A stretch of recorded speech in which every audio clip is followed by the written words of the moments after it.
Vancouver is a bustling metropolis of more than 660,000, a city brimming with a rich diversity of residents. Now I'm gonna reap what I sow. But harmony wasn't always part of the city's history. You watch me We're literally cut off from our lands. Thousands of years ago, 3 First Nation tribes, the Squamish, Musqueam, and Tsleil-Waututh, were the original inhabitants of Vancouver. In the 1800s, Western colonizers made their way to the region and claimed the land for themselves. We weren't allowed to navigate them in the same way we used to. Fast forward to 2014. The Vancouver City Council voted unanimously to acknowledge the city was founded on territory belonging to the 3 Aboriginal tribes and never ceded. A significant moment of national reckoning and reconciliation. I feel like Vancouver is the best out of, say, other cities in terms of listening to what we have to say. And that includes how to take care of and sustain Vancouver's natural environment. We've seen a really big movement for the government and for Vancouver to actually, take our advice, listen to what our people have to say about how we managed our lands for thousands of years. For Seraphine Lewis, this issue is deeply personal. Her mother is Squamish, a community of canoe people.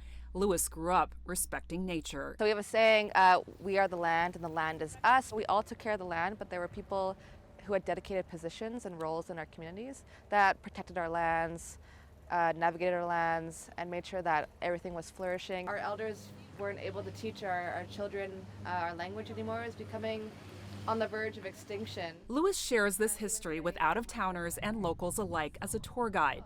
It means thank you. The meeting point for her tour, the city's sprawling Stanley Park, home to her ancestors' winter homes. First of all, it's a very straight, sort of flat, sort of wood grain, wood bark. These were so fun for me to pick and eat because they're so little. Lewis is an encyclopedia of facts about the natural bounties here, the environment she's known all her life. We're seeing people wanting to take our tours, wanting to get the Indigenous perspective. Others share that perspective through food. Paul Natral of the Squamish Nation launched Vancouver's first food truck specializing in Indigenous cuisine. My grandmothers helped my mama big time to raise me and my 2 sisters.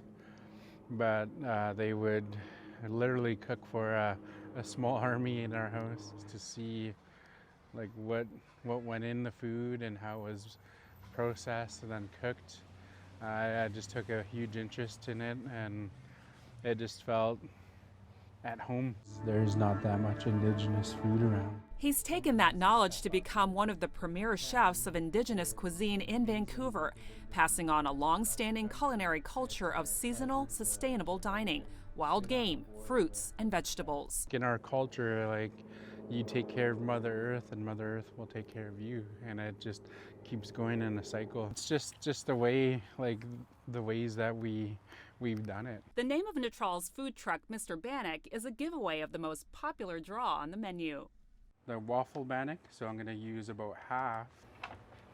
Oh yeah. Waffles made from bannock mix, a quick bread that's a staple in Indigenous cuisine, topped with local wild blueberries. I'm just excited to take part and help keep those traditions strong and alive. And you can come right up to it. Back at Stanley Park, Lewis continues her tour at the totem poles. These totem poles, they're not just pretty artworks to look at. They serve as a visual language. The language of proud peoples who always put Mother Nature first. We want to make sure that these resources will be there for them and for the ongoing generations, always with that future generation in mind.